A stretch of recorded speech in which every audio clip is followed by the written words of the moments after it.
Sa pagtutuloy ng pagdinig ng Senate Blue Ribbon Committee, tinanggi ng ilang idinawit sa flood control issue na kumubra sila ng kickback sa ilang proyekto. Pinuna naman ng mga senador si dating DPWH Secretary Manuel Bonoan kaugnay sa mali umanong coordinates ng ilang flood control projects. May unang balita si Joseph Morong. Isang araw matapos magbalik Pilipinas, dumalo si dating DPWH Secretary Manny Bonoan sa pagdinig ng Senate Blue Ribbon Committee kaugnay ng mga maanumalyang flood control project. Inaakusahan siyang sinadya umano niya magbigay ng mga maling coordinate ng mga flood control project para alituhin ang Pangulo. Sa validation ng Department of Public Works and Highways, 416 ang suspected ghost projects. Sa bilang niyan, 337 ang may mali-maling grid coordinates base mismo sa report ng DPWH sa Senate Blue Ribbon Committee. Ipinaliwanag ni Bonoan, umasa lamang siya sa datos galing sa opisina ni yumaong DPWH Undersecretary Catalina Cabral. Because of the time constraint that we have to submit, I instructed the late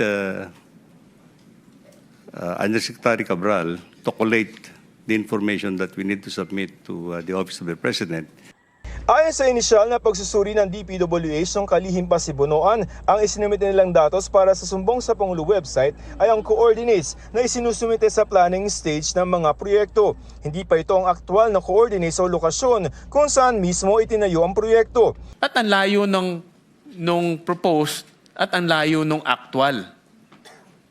Paano nagkaganon? We'll have to investigate. Ngayon po, Mr. Chair, doon po sa tanong nyo, kung yun po ba sinamit deliberately, of course, ayaw po namin, we're not in the position to answer that. Meron po kami dinidevelop na app. No? Ito na po yung unified application wherein the coordinates from the planning stage and the coordinates for the actual ay isang mapa na lang po yung ginagamit.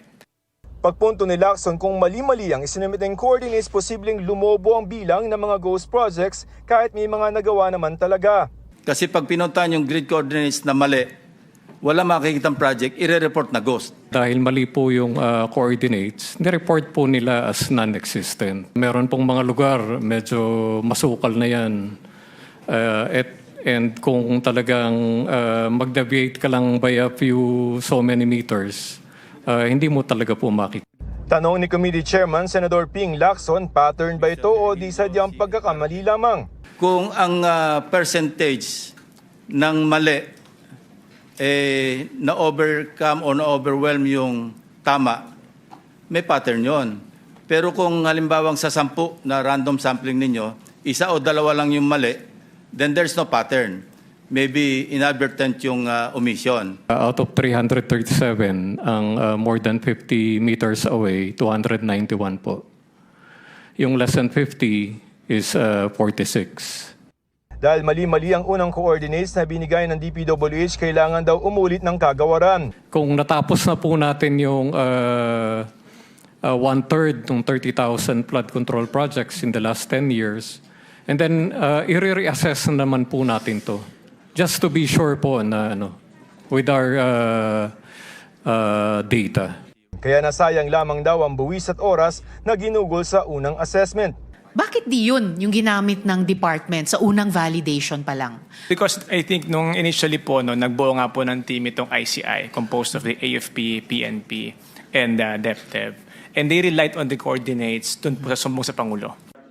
Ayon kay Bonoan, ang nakalagay lamang sa planning coordinates na binigay nila ay bayan at probinsya kung saan itatayo ang mga proyekto. Marami naman daw silang ibinigay na pwedeng i-check ng field inspectors gaya ng pangalan ng proyekto, anong ahensya o district office na magpapatupad, kontraktor, petsang sinimulan at natapos, pati halaga ng kontrata. Noong panahong ding yon, Region 3 lamang aniya ang nag-report na posibleng may ghost project sa lugar nila. Personal daw vinalidate ni Bonoan ang report at doon nga nila nadiskubre ang mga anomalya sa Bulacan 1st District Engineering Office. Agad daw niya itong inireport sa Pangulo. My statement to the President is that I hope, Mr. President, that this is an isolated case because there has not been any other report that reached me. The President told me to start investigating the ghost projects. Immediately thereafter, Mr. Chair, I relieved all the personnel of